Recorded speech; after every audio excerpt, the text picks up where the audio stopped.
아, 이제 마지막 시간입니다. 지금까지 함께 해주신 모든 분들께 감사드리고요. 우리 잠시 기도하고 시작하겠습니다.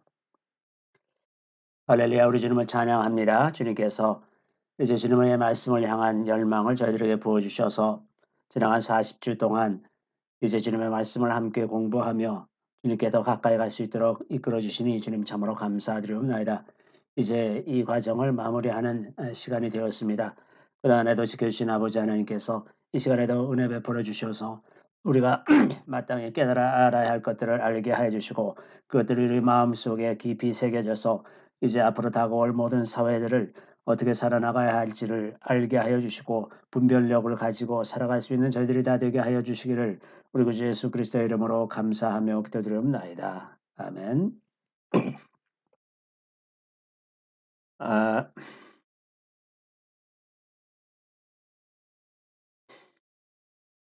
아, 지난주에는 그 마지막 때에 대한 그 관심, 좀 잘못된 관심에 대해서 몇 가지를 지적을 해드렸습니다. 휴거나 뭐 천년왕국 부활, 그리고 이제 교회에서 오랫동안 그 좀 경시되어 온 구약에 있는 그 마지막 때에 대한 예언, 메시아 예언, 그리고 이제 3년 반이라는 내용에 대해서 좀 정리해드렸고요. 그다음에 이제 그 요한계시록에 나오는 그 환란의 구조, 그 전체적인 요한계시록의 구조와 그다음에 이제 첫째 화와 둘째 화라고 하는 부분, 이 첫째 화와 이제 둘째 화가 전 3년반, 7년 환란 중에 앞부분의 3년 반에 해당하는 거죠. 그래서 오늘은 이제 그 나머지 셋째 화, 그러니까 마지막 3년 반의 그 환란 기간, 그것에 대해서 그리고 이제 영원한 하늘나라에 대해서 잠깐 말씀드리려고 합니다. 지난주에도 광고 드린 바와 같이 이제 오늘로서 이 과정을 이제 마치게 되는데 한 가지 당부드리고 싶은 것은 여러분들이 그동안에 들으시면서 이제 어쨌든 뭐 어떤 것들을 깨달았다든지 어떤 걸 배웠다든지 이런 내용들을 이렇게 밴드에 올려주시면 다음에 이제 와서 성경 공부하고자 하는 사람들에게 그 참고가 될 수 있는 그런 방향으로 그렇게 적어주시면 굉장히 도움이 되지 않을까 이런 생각이 듭니다. 그래서 가능하면 꼭 한 번도 빠짐없이 그런 거를 좀 하나 밴드에 남겨주시면 대단히 감사하겠습니다. 지난 시간에 그 이제 잠깐 설명드렸던 그 요한계시록의 구조에 대해서 잠깐 다시 살펴보면 이제 맨 밑에 이 부분에는 이제 일곱 인을 떼시는 그런 장면. 그래서 일곱째 인을 떼실 때 일곱 나팔 부는 천사, 일곱 천사가 나타나서 이제 나팔을 불면서 그 지구상에 큰 화가 임하는 그런 것들을 보았죠. 그래서 이제 그 다섯 번째 그 나팔을 불 때 이제 그 무저갱에서 황충이 나오면서 사람들을 괴롭히는 이제 그때가 그 첫 번째 화라고 그랬습니다. 그래서 사람들이 죽기를 바래도 죽을 수 없고 괴롭기만 하고 이제 그런 시기. 그다음에 이제 그 유프라데스에 있는 네 천사가 노임을 받아가지고 거기에 이제 큰 전쟁이 일어나는 그런 상황이 이제 둘째 화에 해당하고 그다음에 이제 그 마지막 일곱 번째 나팔을 불기 전에 이제 어떤 그 막간과 같은 내용들이 기록이 돼 있고 그다음에 이제 그 일곱 대접을 쏟아붓는 천사들에 관한 이야기가 나옵니다. 근데 이제 일곱 대접을 붓는 것은 주님께서 그 마지막 심판을 하시는 것이기 때문에 사실상 이제 이 그 중간에 기록되어 있는 내용들이 상당히 중요하죠. 그래서 오늘 이 부분들을 이제 주로 많이 살펴보게 될 것 같습니다. 자, 이제 셋째 화인데요. 그 일곱째 천사가 이제 나팔을 부니까 하늘에서 큰 찬송이 나고 주님이 왕 되신 것을 찬양하고 하나님의 심판과 상급을 기뻐하고 그때 이제 하늘에 있는 하나님의 성전이 열리고 그 언약궤가 보임. 자, 성전이 열렸다는 것은 이제 그 안에 있었던 성전 안에 있던 계시라든가 하나님의 능력이라든지 그 하나님의 속한 것들 그런 것이 이제 펼쳐지기 시작하는 거죠. 그 언약궤가 보였다는 것은 이제 그 언약에 따라서 그 이제 모든 일들이 이루어질 것임을 암시하고 있는 거죠. 그리고 이제 12장에 들어가면 그 해를 입은 여자가 등장하는 장면이 나옵니다. 여기 이제 해를 입은 여자가 이 해는 태양입니다. 태양. 태양을 입은 여자인데 그 발 아래에 달이 있고 그 머리에 12별의 면류관을 쓰고 있다. 그러니까 해와 달과 별을 주관하는 존재라는 거죠. 주관하는 존재입니다. 이게 무엇이냐 하는 이제 여러 가지 이론이 있는데 이 해를 입은 여자가 등장해서 어떤 아이를 출산합니다. 그 아이를 출산하니까 이제 사탄이 그걸 빼앗으려 하는데 그 아이를 이제 하늘로 들려 올라가고 그 해를 입은 여자는 그 어떤 피난처로 이제 도피하는 이제 그런 내용이 이 12장에 기록되어 있는데 저는 이 해를 입은 여자가 교회라고 봅니다. 교회. 그래서 그 교회가 이 만물을 다스리는 권세를 부여받았어요. 에베소 1장 23절에 보면 교회는 그의 몸이니 만물 안에서 만물을 충만하게 하시는 이의 충만한 의미니라.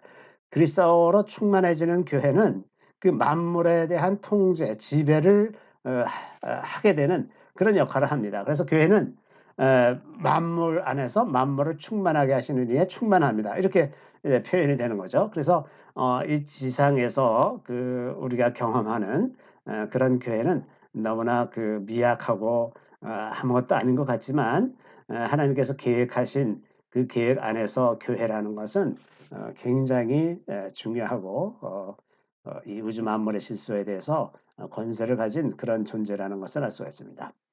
자, 이 교회가 이제 아이를 낳으려 그랬더니 크고 붉은 용이 등장합니다. 이 크고 붉은 용은 머리가 7이고 뿔이 10개, 그리고 그 머리에 7 면류관을 가지고 있는데 별 3분의 1을 끌어다가 땅에 던졌다고 이렇게 얘기합니다. 별 3분의 1이 이게 실제로 뭐 별을 떨어지게 하는 것일 수도 있지만 아마도 그런 권능은 아닐 것이고 그 영적인 존재들을 이제 그 악한 영들을 이 땅에 풀어놓는 그런 것이 아닌가 이런 생각이 들고요. 그래서 여인이 해산하면 아이를 삼키고자 하는데 여자가 이제 아이를 낳으니까 이 아이는 장차 철장으로 만국을 다스릴 남자다. 그리고 이제 이 아이를 하늘로 올려가는 그런 내용이 나옵니다. 이 아이라는 뭘까?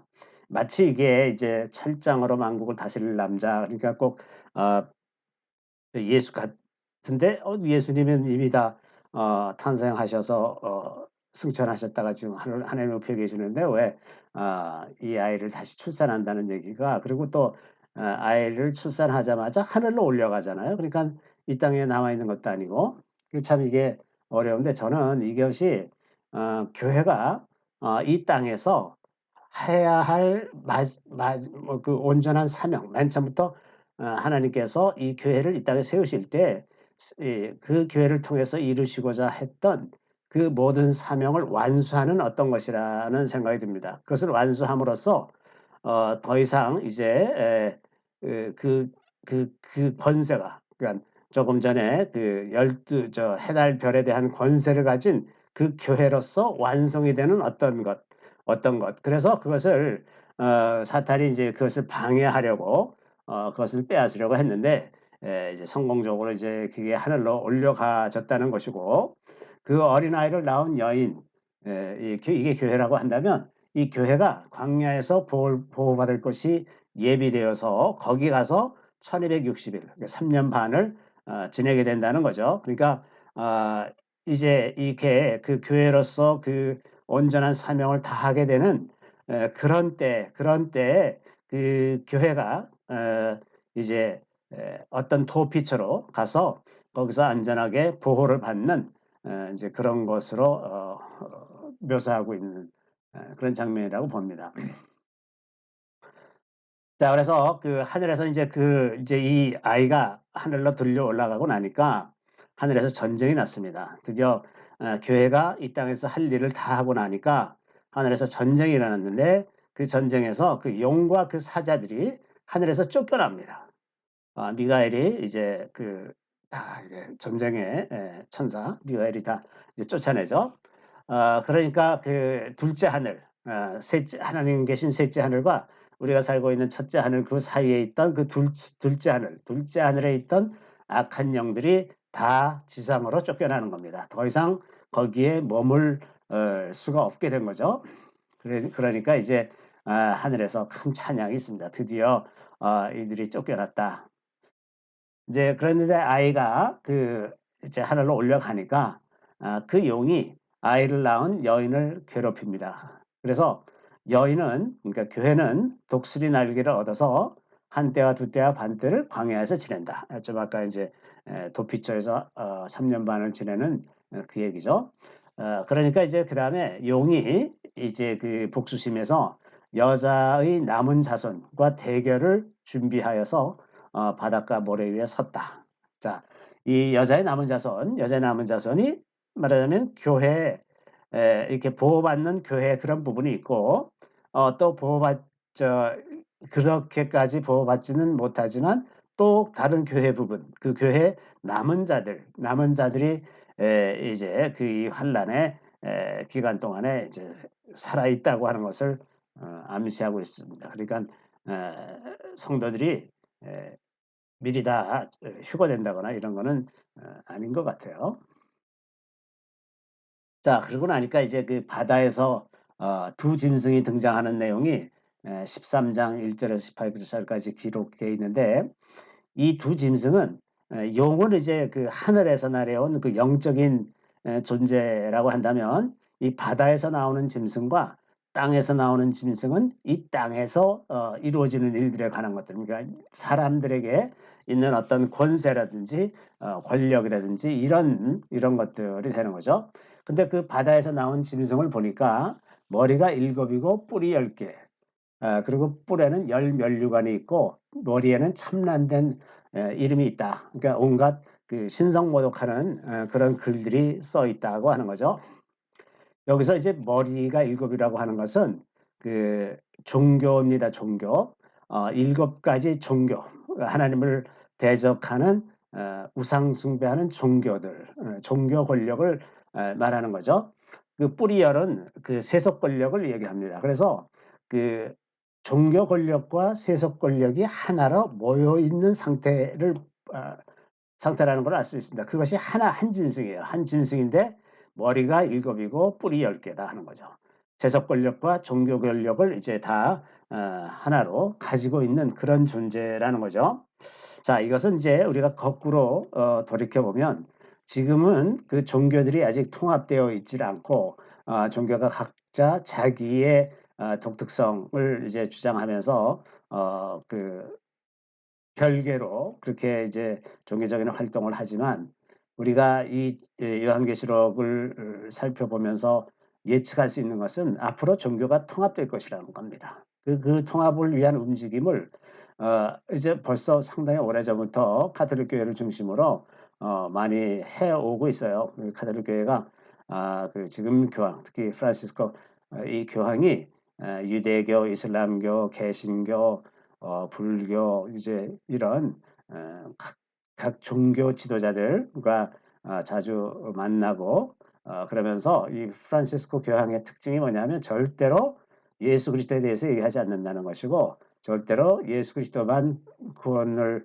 얻을 수 있는 길이라는 걸 절대로 얘기 안 합니다. 오히려 보편적인 가치, 어떤 종교에나 있는 보편적인 가치, 뭐 평화라든지 사랑이라든지 이런 것만 얘기합니다. 이것이 특징이에요. 이게 이제 종교 통합을 하는 그 공통 요소를 중심으로 이제 그 복음을 바꿔가는 거죠. 그래서 그렇게 해서 이제 종교를 통합하려고 하는 노력이 진행이 되고 있죠. 자, 그랬더니 이제 용이 그 하늘에서 떨어진 사탄이, 영적인 존재가 자기의 능력과 보좌와 큰 권세를 이 짐승에게 줬어요. 이 종교가 통합되고 정치 권력과 하나가 된 그에게, 그 짐승에게 주었어요. 그런데 그 머리 중에는 하나가 죽게 되었다가 살아났다. 뭐 어떤 종교가 하여튼 뭐 거의 없어질 뻔했다가 살아났다든지 뭐 어떤 그런 일이 있겠죠. 그것을 구체적으로 알 수는 없을 것 같습니다. 그다음에 이제 이 짐승이 큰 말과 참남된 말하는 입을 받았다. 입에서 하나님을 거스리는 그런 말을 이제 엄청 하는, 한자 하나님을 저주하고 배척하는 그런 말을 하는 그런 입을 가지고 있어서 아주 신성모독하고 이러는 말들을 많이 하는 그런 거죠. 42개월의 권세, 42개월도 이제 3년 반이죠. 3년 반의 권세를 받았습니다. 그리고 이제 열방을 다스리는 권세를 받고, 그러고서 뭘 하느냐 하면 성도들과 싸우는 겁니다. 성도들과. 열방을 다스리는 권세. 그러니까 종교가 통합되고 세상의 권력들이 세계 정부를 이루는 거죠. 세계 정부를 해서 신세계 질서라고 하는 것, 신세계 질서를 이루어서 전 세계 인민들을 한 정부가, 글로벌한 한 정부가 통제하는 그런 시대로 가는 거죠. 그런 시대로 가는 겁니다. 그래서 이제 최근에 저희가 코로나 바이러스로 인해서 2년 동안 굉장히 경험하지 못했던, 인류가 경험하지 못했던 새로운 사회를 경험하게 됐는데, 이게 이제 어떤 분들은 어떻게 표현하냐면 사탄이 너무 일찍 왔다. 너무 일찍 와가지고 이 다음에 이렇게 7머리와 10뿔을 가진 짐승이 나타나는 사회가 어떤 사회가 될지 미리 다 맛을 보게 해줬다. 이제 이렇게 표현합니다. 실제로 이제 2년 동안 우리가 겪은 것은 정부가 굉장히 고도로 사람을 통제하는 그런 사회 속으로 이제 들어갔다고 하는 거죠. 우리도 모르는 사이에 질병에 걸리지 않는 안전이라는 그것을 위해서 많은 자유를 포기하고 스스로 이제 포기하고 혹은 또 훼손하고 이렇게 돼서 아주 고도로 테크놀로지를 이용해서 고도로 통제할 수 있는 그런 사회가 됐다는 거죠. 게다가 이제 이번에 경험한 것은 정부가 예전에는 국민을 위해 존재한다고 생각했어요. 국민을 위해서 존재하거나 아니면 독재자가 자기와 자기 주변의 집단을 위해서 존재하는, 그러니까 뭐 국민에게 봉사하든 자기 자신의 패밀리를 위해서 권력을 유지하든 간에 그런 유형이었지, 정부가 국민을 적대시하고 정부가 국민의 것을 빼앗는 오히려 국민들에게 해를 끼치는 그런 정부라는 생각을 해본 적이 없었는데 이제는 그런 사회가 됐다는 거죠. 이게 이제 요한계시록에 나오는 그런 7머리와 10뿔을 가진 그런 짐승이 등장할 때 정부가 그런 모습으로 등장할 수 있다고 하는 겁니다. 그리고 이런 현상이, 그러니까 이 코로나 바이러스를 통해서 나타난 현상을 보면 이상하게도 세계 각국 정부가 굉장히 동일한 방식으로 대응을 하는 거예요. 심지어는 잘못된 것도 동일하게 잘못되게 합니다. 그러니까 이제 이런 여러 가지 돌아가는 상황을 보면 이게 어떤 프로그램에 의해서 진행이 되고 있구나 하는 것을 인식하지 않을 수가 없는 거죠. 아젠다를 누가 결정하곤 했었냐면 알고 보니까 이제 세계 경제 포럼이라고 하는 것, 다보스 포럼이라고 하는, 거기에는 이제 뭐 정부 수반들도 있고 뭐 하이테크 기업들의 수장들, 무슨 금융가들, 뭐 가령 사회 경제 분야의 여러 지도자들이 거기에 모여서 한 해 하나마다 이제 어떤 의제를 설정하고 그것대로 이제 은밀하게 다 집행, 그 나라 각국에 가서 이제 그것을 집행하는 그런 형태로 되고 있는데, 이 지난 2년 동안의 팬데믹 사태에서 바로 그 직전에 이 세계 경제 포럼이 설정한 아젠다가 인구 감소랍니다. 인구 감소. 인구가 너무 많다. 우리가 이런 팬데믹을 통해서 인구 감소를 시도한 게 아닌가 그런 생각이 들 정도로 이제 나타났던 현상들이 참으로 참 안타까운 일이 참으로 많이 있었죠.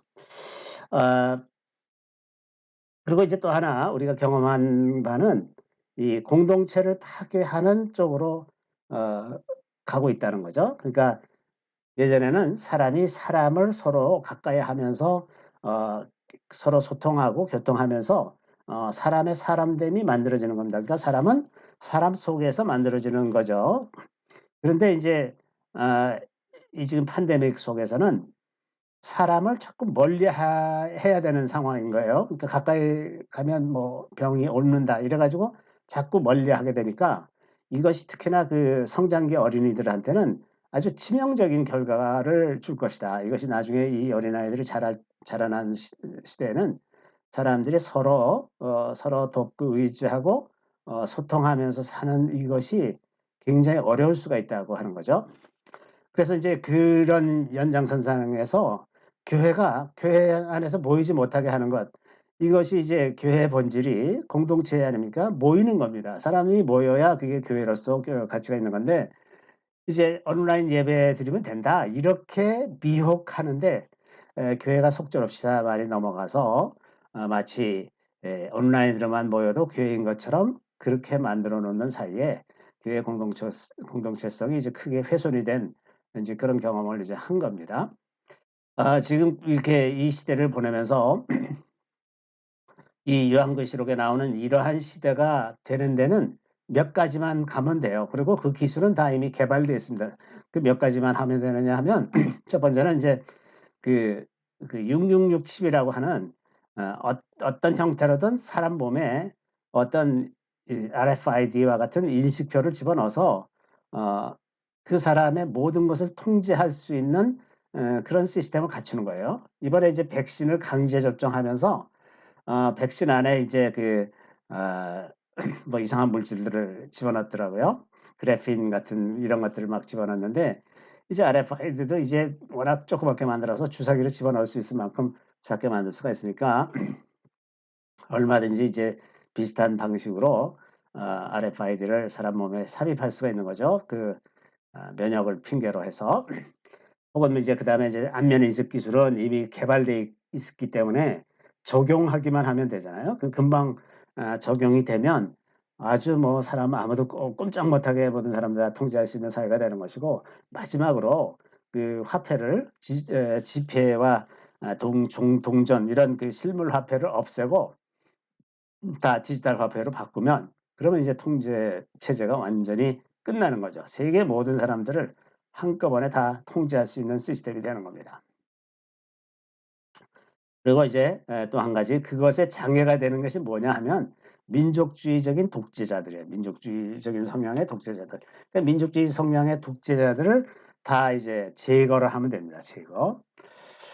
그래서 이제 그 각국에서 이런 성향을 가진 나라들을 그 정권을 뒤엎는 일을 조지 소로스 같은 사람이 계속 그 시민단체들한테 돈을 대줘가면서 이제 자꾸 데모하고 뒤집고 뭐 이제 용병을 써서 이제 뒤집고 뭐 이런 일을 이제 많이 하고 있어요.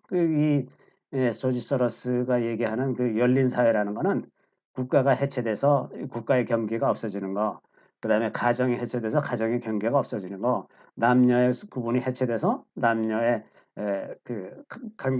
간극이 없어지고 또 종교 간의 간극이 다 해체돼서 다 흐물흐물해져 아무 경계가 없어지는 그런 사회를 이제 열린 사회라고 말하고 그것을 위해서 정말 많은 돈을 쓰고 있습니다. 그래서 이런 사회를 우리가 이제 경험을 했는데 이게 일곱 머리와 10뿔을 가진 그 짐승이 등장하는 사회를 우리가 이미 이제 지난 2년 동안 잘 경험을 한 거죠. 아주 좋은 경험을 한 겁니다.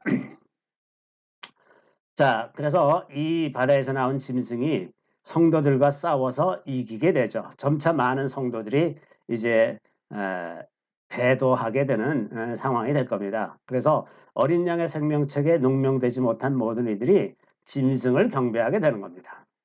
그래서 이제 이 시대를 살아가는 성도들에게 인내와 믿음이 필요하다는 말씀이 13장 10절에 있습니다. 그러니까 이러한 시기 666을 요구하고 그 666의 표를 받지 못하면 거래하지 못하게 하는 그런 사회 속에도 성도들이 아직 살아있다는 것을 분명히 알 수가 있습니다. 그래서 그 시대를 살아가는 성도들에게는 인내와 믿음이 필요하다는 겁니다. 인내와 믿음.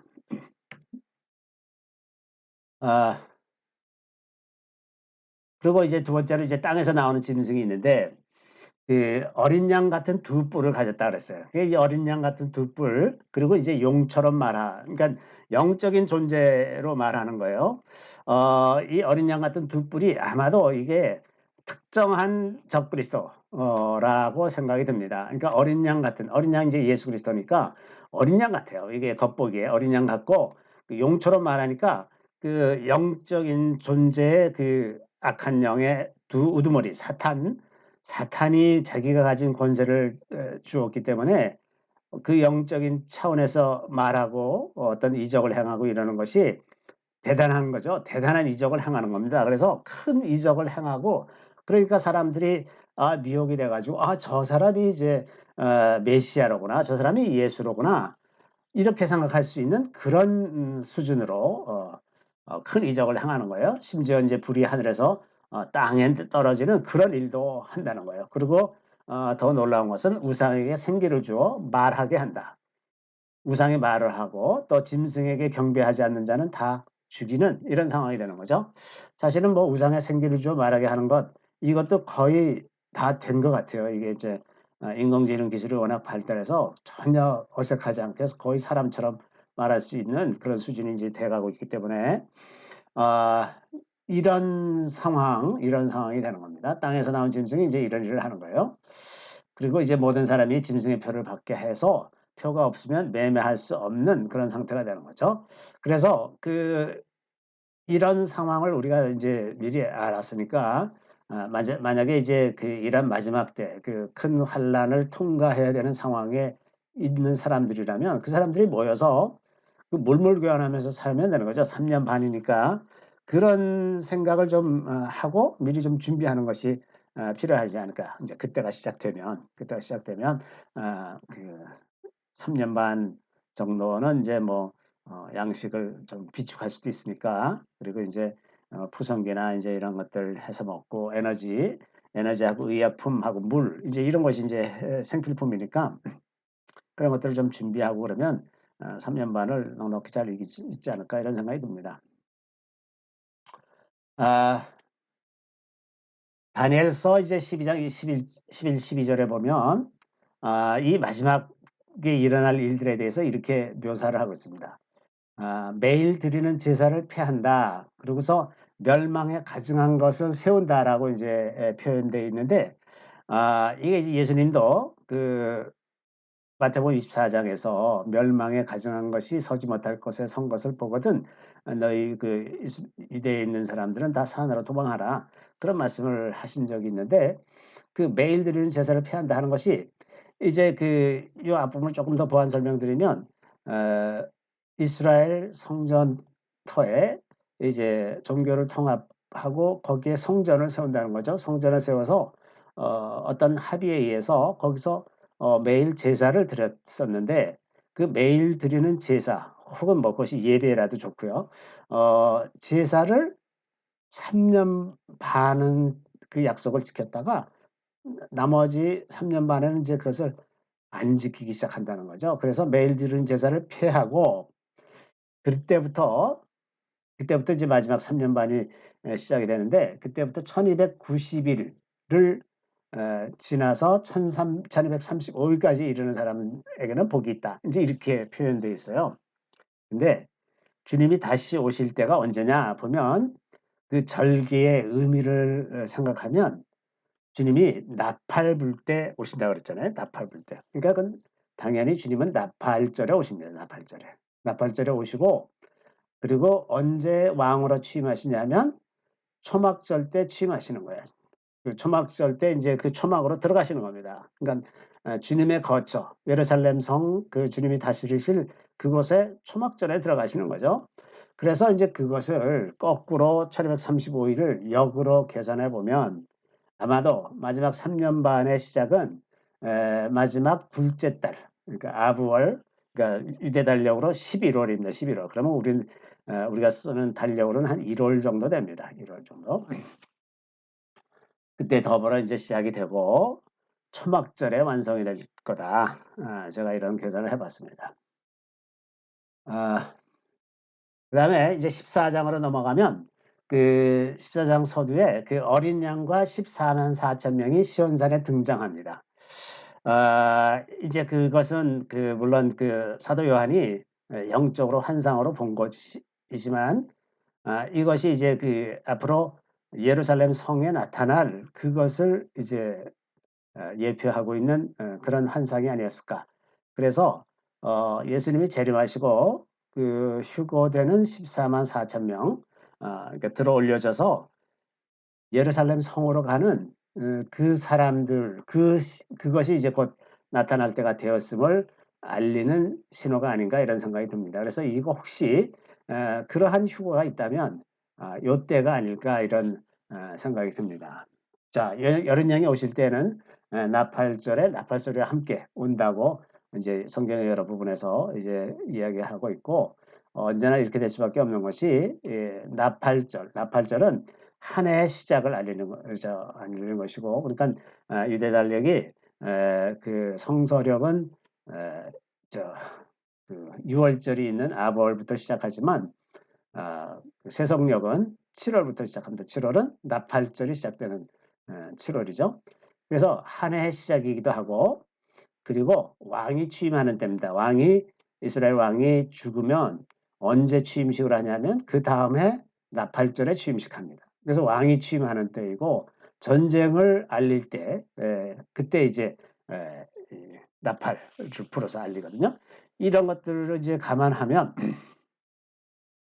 이제 나팔절에 이제 이런 일이 일어날 거라고 짐작할 수가 있습니다.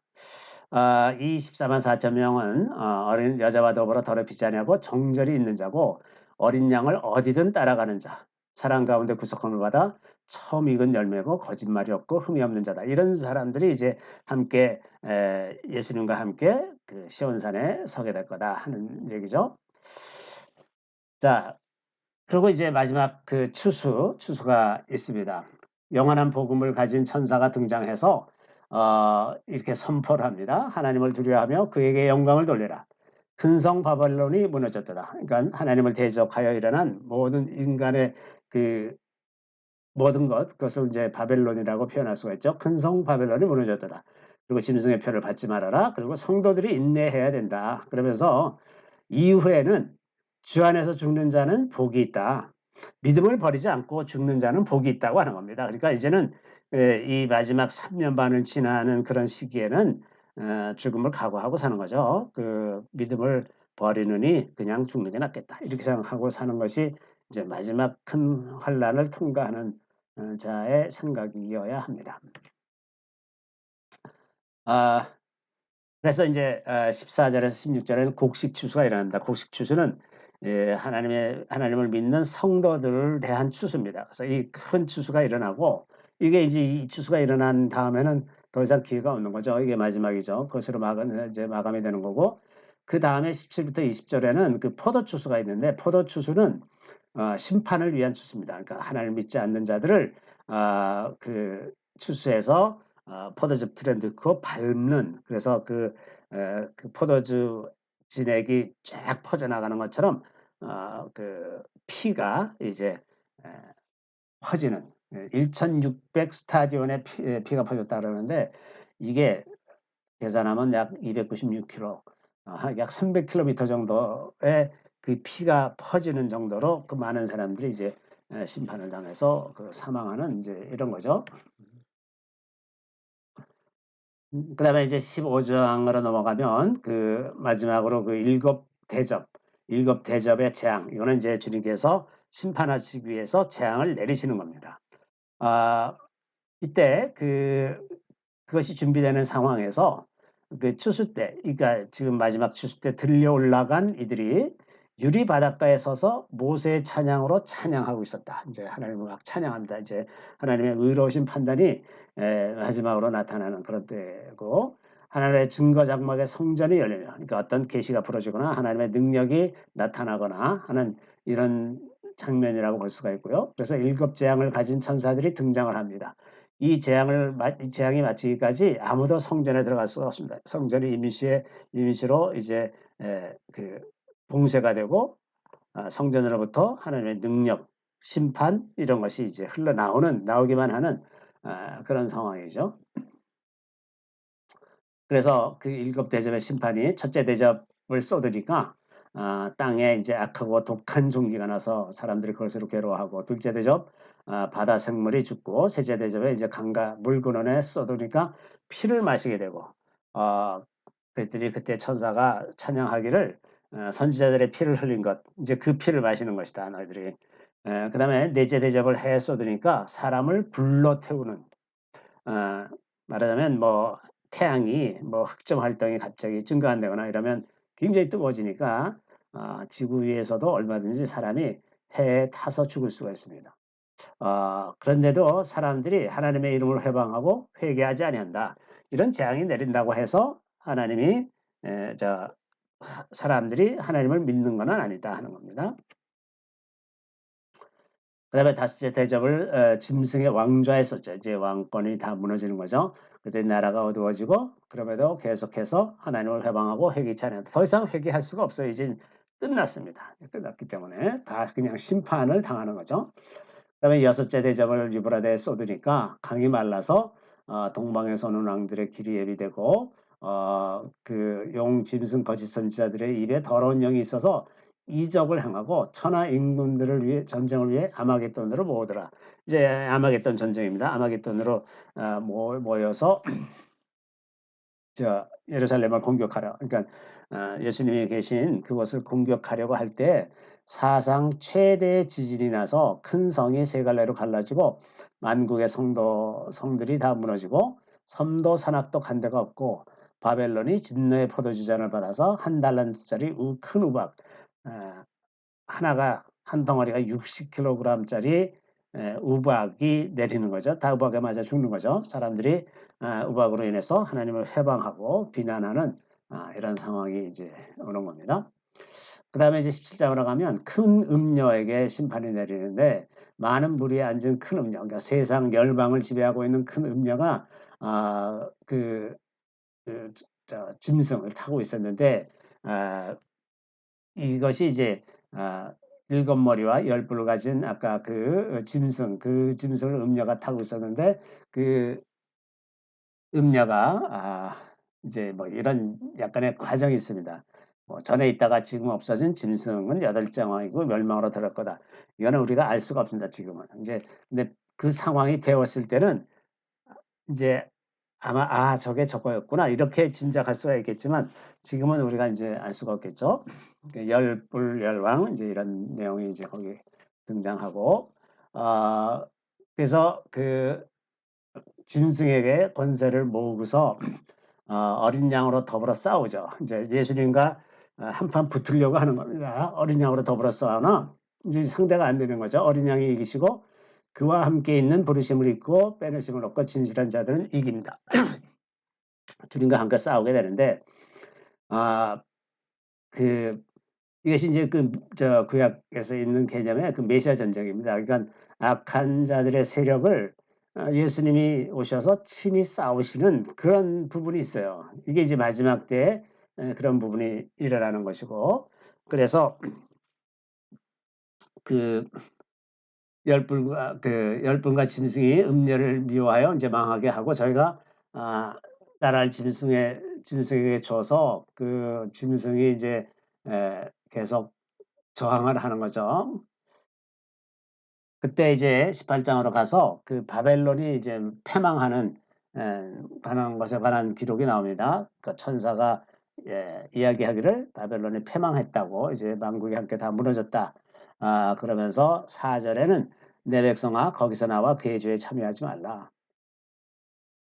거기에 참여하지 말라 이런 이야기를 하고, 그 사치와 영화를 누릴 만큼 갚아주리라. 그래서 바벨론이 그동안에 이제 패역하고 탐욕과 불의로 부귀영화를 누린 그것들을 이제 다 갚아주시고, 사망, 애통, 흉년 그런 것들을 다 불로 갚아주시고, 땅의 왕들이 이제 다 망하게 됐구나. 이 땅에 모든 그런 문명 그리고 재물 이제 그 많은 것들 사람이 스스로의 힘으로 이루고 자랑스러워하고 그것을 의지하던 그 모든 것들이 다 무너진 것을 보고 왕들이 애통했다 이런 내용들이 나오고 바벨론으로 돈을 번 장사꾼들도 애통해하고 바벨론에 대한 이러한 심판은 거기서 흘린 선지자들과 성도들 그리고 땅 위에서 죽은 자들의 피에 대한 보응이라고 하는 거죠. 자, 그 다음에 이제 19장으로 가면 어린 양의 혼인잔치가 등장합니다. 천국에서 이제 찬양이 있기를 혼인잔치가 이르렀다라고 선포가 되고 또 그 잔치에 참여하는 이들은 세마포를 입고 있는데 잔치에 들어가려니까 세마포를 입고 있어야죠. 깨끗한 세마포를 입는데 그것은 성도의 옳은 행실이다. 이 옳은 행실이라고 하는 것은 사람이 생각하는 옳은 행실이 아니라 디카요마타 이것은 하나님과의 관계에 충실한 것. 다시 말해서 언약에 충실한 사람들, 언약에 충실하게 살은 것, 그것이 성도들의 옳은 행실이라고 표현한 겁니다. 어떤 행위의 문제가 아니라 그 관계 속에서 산 것, 하나님과 바른 관계 속에서 충실하게 언약을 지키면서 살아간 것, 그것이 성도들의 옳은 행실이라고 말한 겁니다. 자, 예수를 증거하는 것은 대언의 영, 예언의 영이 예수를 항상 증거하죠. 하나님께서 주시는 예언의 영은 늘 예수를 증거하는 겁니다. 예수에 대해서 얘기하는 거죠. 자, 그 다음에 이제 백마 탄 예수께서 백마 타고 나타나시는 겁니다. 그 이름은 충신과 진실이다. 피스토스와 레이티노스. 이렇게 되어 있는데, 그 피스토스, 그러니까 그 자기의 말, 자기의 행동이 언약한 대로 그 말씀을 끝까지 이루는 그런 상태를 피스토스라고 그러는 겁니다. 충신이라는 것은 자기의 말에 충실한 겁니다. 끝까지 충실하고 진실한 겁니다. 어떤 다른 거짓된 것이 섞여 있지 않은 그런 상태. 그래서 피스토스와 레티노스 하나님의 언약의 말씀은 끝까지 온전히 이루시는 분이라는 의미를 갖고 있는 거죠. 자, 그분이 이제 오셔서 공의로 이것도 하나님과의 관계라는 측면에서 그 기준으로 심판하는 겁니다. 그것은 이제 우리에게 주신 명백한 그 기준이 언약이죠. 언약. 그 언약에 따라서 심판, 그 언약을 얼마나 잘 지켰느냐, 성실하게 지켰느냐, 얼마나 진심을 가지고 지켰느냐, 이것으로 심판을 한다는 뜻입니다. 근데 그분은 이제 예수 그리스도는 눈이 불 것 같고 많은 면류관을 쓰고 계신 분이다. 근데 이제 거기에는 자신밖에 모르는 이름이 있다. 근데 감춰진 비밀이죠. 이거는 주님만 아실 수 있는 그런 이름이 거기에 써 있더라. 이제 이렇게 하나님의 계시에는 사람에게는 알려지지 않는 그런 부분들이 언제나 있습니다. 우리가 하나님을 온전히 다 알 수는 없어요. 그래서 아주 근본적으로 계시된 부분만 아는 겁니다. 우리가 아는 것은 하나님께서 너희들이 나에 대해서 알고자 할 때 이만큼만 알면 된다라고 계시해 주신 부분, 그 부분만 우리가 알 수 있는 거죠. 그게 맥시멈입니다. 맥시멈. 거기에 이제 세바포 옷을 입고 백마를 타고 그를 따르는 하늘의 군대가 등장한 것을 보고 또 이제 그 주님께서 그 백마를 타신 주님께서 이한 검으로 치신다. 날이 아주 날카로운 그런 검으로 치시고 철장으로 다스리고 진노의 포도주 틀을 밟으신다. 그리고 옷가다리에 이름 쓴 것이 있는데 그 이름은 만왕의 왕 만주의 주였다. 이렇게 백마 탄 자를 묘사하고 있습니다. 그러고서 이제 17, 18절에 그 고기들을 그 영적인 것들이죠. 영적인 고기들을 먹으라 그러면서 그 짐승과 땅의 임금들과 군대들이 백마 탄 자 예수님과 예수님의 군대와 싸웁니다. 싸워가지고 짐승과 거짓 선지자가 잡히고 유황불 못에 던짐을 받았다. 이제 드디어 마지막 패배해서 불못에 가두어집니다. 그 나머지는 말탄자 입에서 나오는 검에 다 죽었습니다. 이렇게 그러니까 이제 마지막 전쟁, 이제 예수님이 하시는 그 마지막 전쟁에서 사탄의 세력이 이제 완전히 패배하고 불못에 다 이제 갇히는 이제 그런 상태가 되었죠. 자, 그리고 나서 이제 20장으로 가면 여기서 이제 천년왕국이 나옵니다. 그 천년왕국은 천사가 이제 무저갱의 열쇠와 사슬을 가지고 와서 사탄을 결복하고 무저갱에 던졌습니다. 그리고 거기다가 1000년 동안 가두고 그 후에 잠깐 놓아줄 것인데 예수님과 함께 보좌에 앉은 자들이 심판하는 권세를 받습니다. 이때 예수님과 함께 있을 사람들은 어떤 사람들이냐면 순교한 사람들이 첫째 부활, 제일 먼저 부활합니다. 이 사람들이 부활하고 그 다음에는 이제 그 환란을 통과해서 예수님과 함께 그 시온산으로 간 사람들, 그런 사람들이 이제 1000년 동안 왕노릇한다고 되어 있습니다. 이 땅을 다 다스리는 거죠. 근데 이제 이 상황에서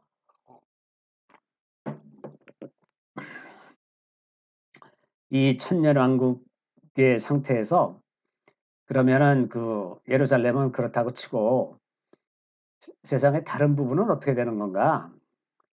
그게 없어요. 성경에 여기저기 아무리 봐도 분명히 다른 데에도 사람들이 살고 있다는 것도 분명하고 그것이 이제 그 일단 그 악한 영들 사탄이 다 무저갱에 갇혔기 때문에 더 이상 사람들이 그렇게 죄를 짓고 악한 일을 하면서 살지는 않을 겁니다. 또 구약 성경에 이제 어린아이가 뱀 구멍에 손을 넣기도 하고 사자와 어린 양이 함께 지내고 모든 그 광야에서 다 풀이 돋고 하나님의 동산같이 이렇게 아름다운 동산이 되고 이런 그 아름다운 모습들이 많이 있어서 지금 우리가 살고 있는 이런 그 악이 창궐하는 그런 시대와는 완전히 다른 시대가 될 거라는 것은 분명합니다. 그리고 무엇보다도 예수님이 이 땅에 와 계셔서 직접 다스리시는 그런 시대이기 때문에 우리가 지금 살아가는 세대와는 비교할 수 없이 그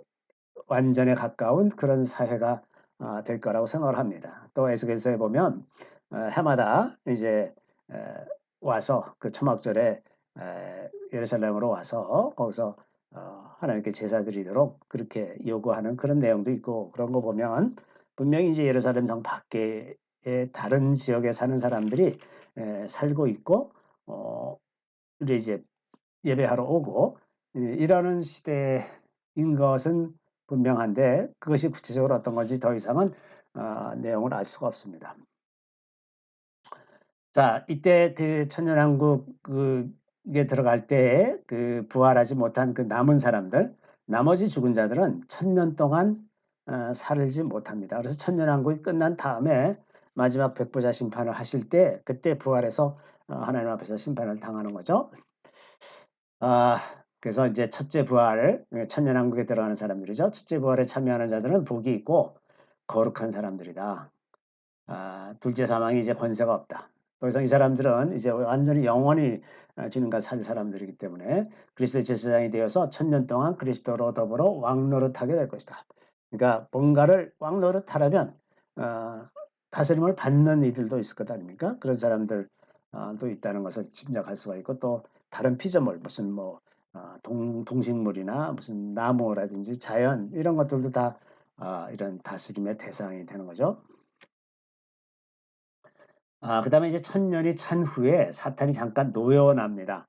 노여나서 땅의 사방 백성, 즉 곡과 마곡을 미혹하여 모아서 싸우는 마지막 곡과 마곡의 전쟁이 나오는데 그 수가 모래같이 또 많다 그래요. 그러니까 이렇게 그 악이 떠나 있는 상태인데도 불구하고 사람 마음 속에 아직도 그 악을 향하는 그런 마음이 있을 수 있다는 것을 짐작하게 합니다.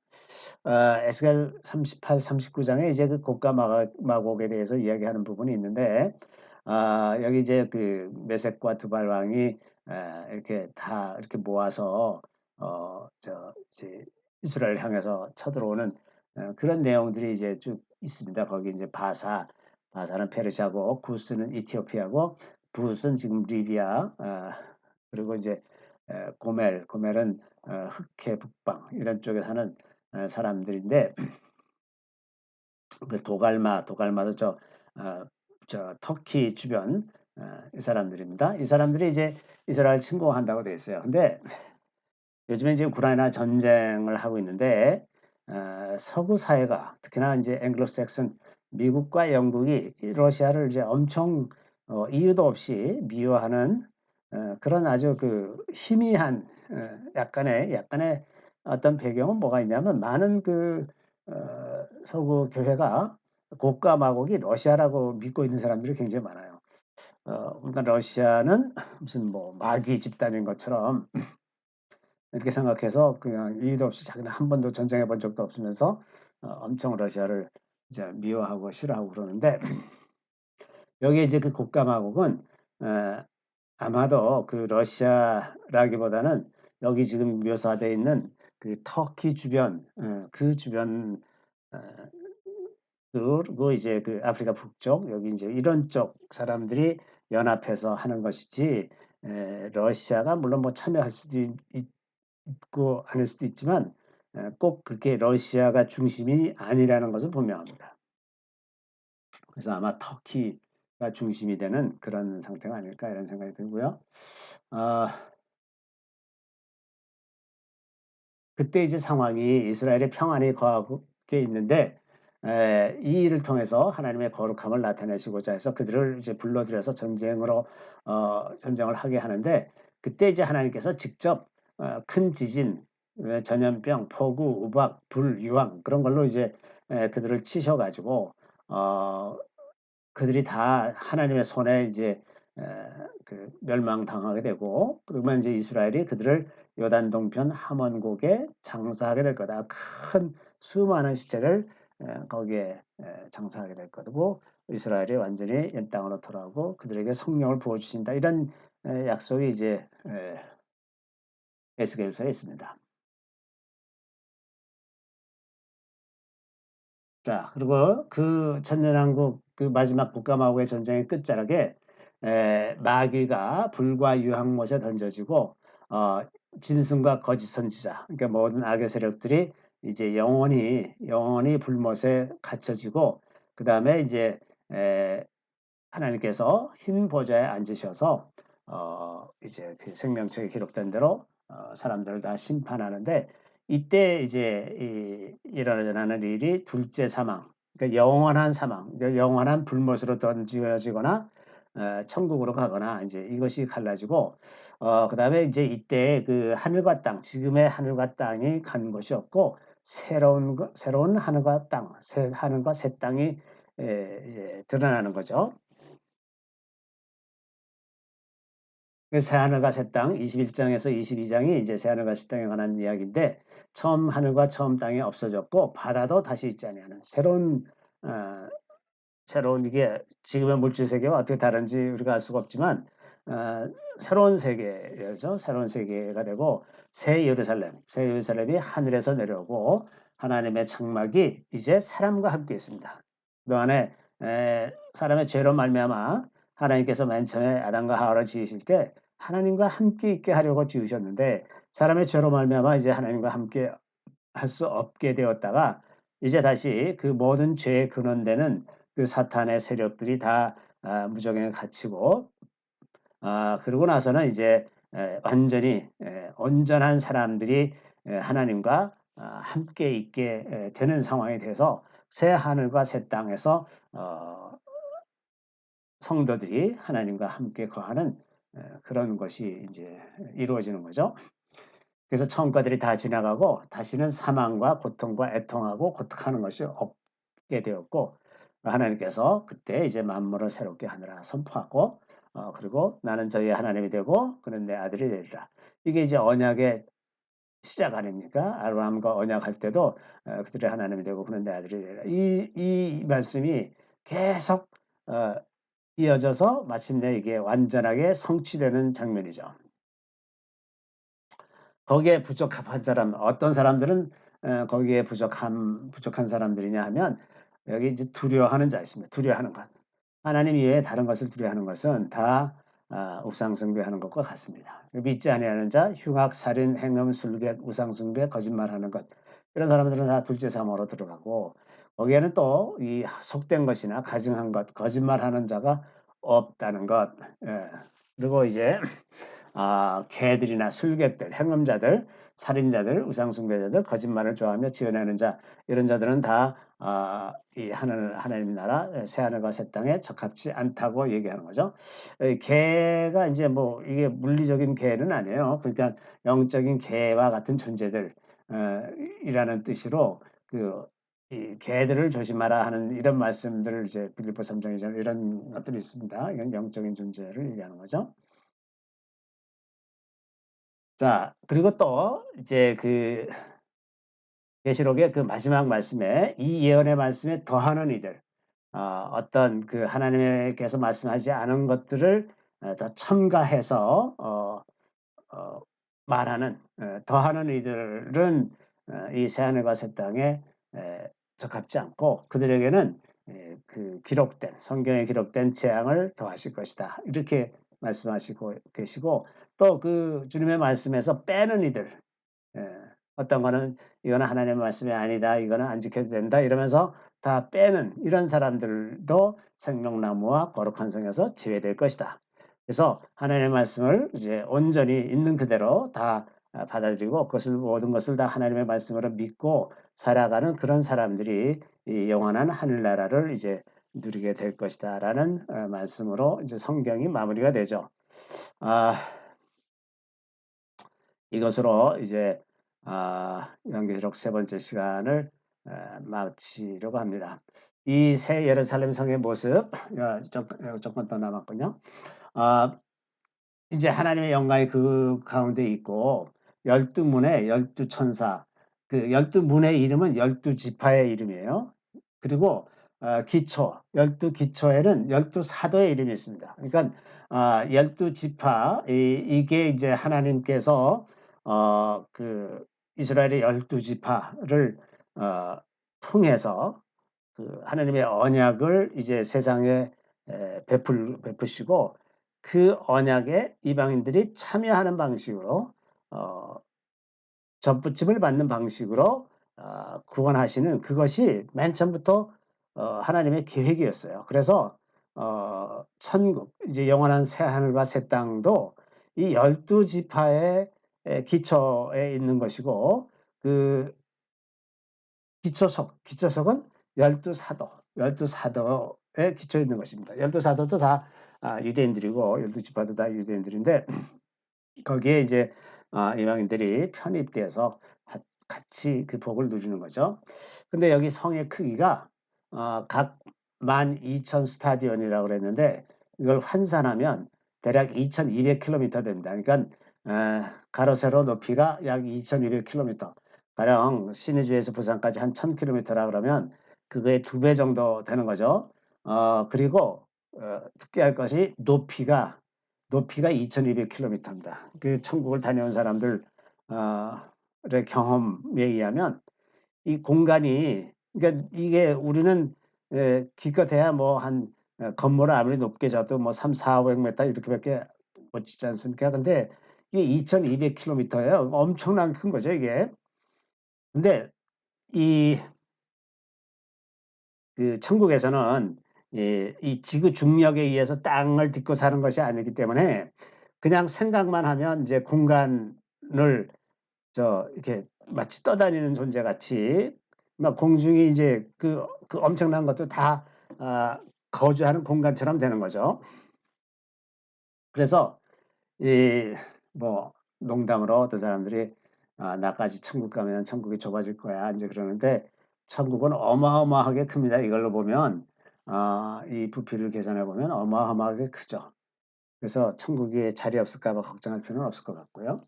자, 성곽의 두께가 약 65m 정도 엄청나게 두꺼운 성곽이죠. 그리고 성곽의 기초석이 이제 보석 이제 이거는 사도 요한이 보기에 그랬었다는 것이지 실제로 이거와 똑같은 보석으로 되어 있다는 것은 아닙니다. 그냥 자기가 보기에 그런 것 같아 보였다. 그리고 12문은 12진주로 되어 있고 그 길은 맑은 정금으로 요즘에 이제 가끔씩 어린아이들이 환상을 보면서 이게 황금성을 본다고 하는 그런 어린아이도 우리 저 교회에 있어요. 근데 이 길이 그 맑은 정금으로 되어 있고 성 안에는 하나님과 그 어린 양이 친히 성전이 되신다. 그래서 그냥 하나님 안에서 같이 사는 거죠. 하나님의 영광이 비치기 때문에 다시 달리 그 빛이 필요가 없습니다. 그리고 밤이 없고 잘 필요도 없고 육신이 없기 때문에 그리고 사람들이 만국의 영광과 존귀를 가지고 그리로 들어오는 그런 아름다운 것이다. 그리고 거기에는 생명수의 강이 흐르는데 어린 양의 보좌로부터 12가지의 실과를 맺는 그런 생명수의 강가에 그런 생명나무가 있고 그 생명나무의 잎사귀들은 만국을 소성케 한다. 그리고 다시 저주가 없고 주님을 섬기면서 어린 양의 얼굴을 보면서 사는 그런 영원한 세상이 기다리고 있다고 하는 겁니다. 자, 22장 6절부터 21절에는 이제 주 예수의 오시옵소서 이렇게 요한이 이제 사도 요한이 그걸 받으면서 이 말씀이라는 것은 속히 될 일이고 반드시 될 일이다. 물론 이제 속히 될 일이라고 하는 그 시간적인 개념이 우리가 생각하는 거와는 좀 다를 수 있죠. 그리고 이제 그 말씀을 지키는 자가 복이 있다. 그리고 말씀을 임봉하지 말라. 이게 요즘에 이제 그 요한계시록을 그 읽는 것을 좀 이상하게 생각하는 분위기가 있어서 많은 성도들이 계시록을 읽지 못하고 있는데 여기 분명히 임봉하지 말라. 이 얘기는 성경을 읽어라. 이것은 계시의 말씀을 읽어라 하는 건데 임봉하지 말라. 임봉하지 말아야 되는 말씀입니다. 그래서 계시록을 자꾸 읽으면서 앞으로 우리가 어떤 시대를 거쳐서 어떻게 영원한 하늘나라에 가게 되는지를 이해하고 있어야 마음의 준비를 하면서 살아갈 것 아니겠습니까? 말씀을 임명하지 않아도 불의한 자는 계속 불의할 것이고 의로운 자는 계속 의로울 것이다. 그래서 주님이 오셔서 각자 행한 대로 갚아주실 것이라고 하는 이런 소망으로 마무리를 해가고 있습니다. 자, 주님의 이름은 알파와 오메가, 처음과 끝이라는 거죠. 이 히브리어로는 알렙과 타우가 됩니다. 처음과 나중이고 시작과 끝이고 다윗의 뿌리요 자손. 다윗의 뿌리이면서 자손. 이게 표현이 묘하죠. 그 뿌리이면서 자손이다. 그다음에 광명한 새벽별. 그리고 이제 두루마리를 빠는 자들은 복이 있다. 깨끗하게 예수님의 보혈로 자기의 두루마리 옷을 깨끗하게 빠는 자는 복이 있다. 성령과 신부가 초청하는데 듣는 자, 목마른 자, 원하는 자는 와서 값없이 생명수를 마셔라. 그것에 대해서 이제 아멘 주 예수여 오시옵소서 하고 마무리를 짓고 있습니다. 이것으로 요한계시록 세 번째 강의를 이제 마치겠습니다. 그동안 함께 해주셔서 너무 감사하고요. 아까 당부드린 대로 혹시 좀 댓글로 그동안에 느끼신 것들을 좀 적어주시면 다음에 이제 성경 공부하러 오는 분들이 그걸 보고 많이 좀 참조가 되지 않을까 이런 생각이 듭니다. 감사하고요. 잠시 기도하고 마치도록 하겠습니다. 할렐루야, 우리 주님을 찬양합니다. 주님, 지난 40회에 걸쳐서 우리가 하나님의 말씀을 사모하며 주님을 더 잘 알고자 하는 열망으로 저희들에게 부어주시고 주님 지시될 대로 돕는 은혜로 인해서 깨달을 것들을 깨닫고 이제 마음에 새길 것들을 새기며 하나님의 마음을 이제 우리 마음속에 품어갈 수 있도록 허락하신 것을 주님 참으로 감사드리옵나이다. 주님 이제 이후로 우리가 살아갈 이 모든 시대에 우리가 복음에 대해서 좀 더 굳건하고 확실한 그런 믿음을 갖게 해주시고 흔들리지 않는 견고함으로 채워주시며 우리가 어떤 환경에서도 능히 승리할 수 있는 강건함을 더하여 주시고 또 지혜롭게 이 세상을 헤쳐나갈 수 있는 지혜를 더하여 주셔서 우리가 마침내 주님께서 원하시는 그런 모습으로 살고 주님의 그 마지막 그 은혜와 영광의 보좌 앞으로 나아갈 수 있도록 도와주시기를 간절히 바라옵고 그동안에 지켜주신 우리 주님께 감사드리며 모든 말씀을 우리 주 예수 그리스도의 이름으로 감사하며 기도드리옵나이다. 아멘. 이것으로 마치겠습니다.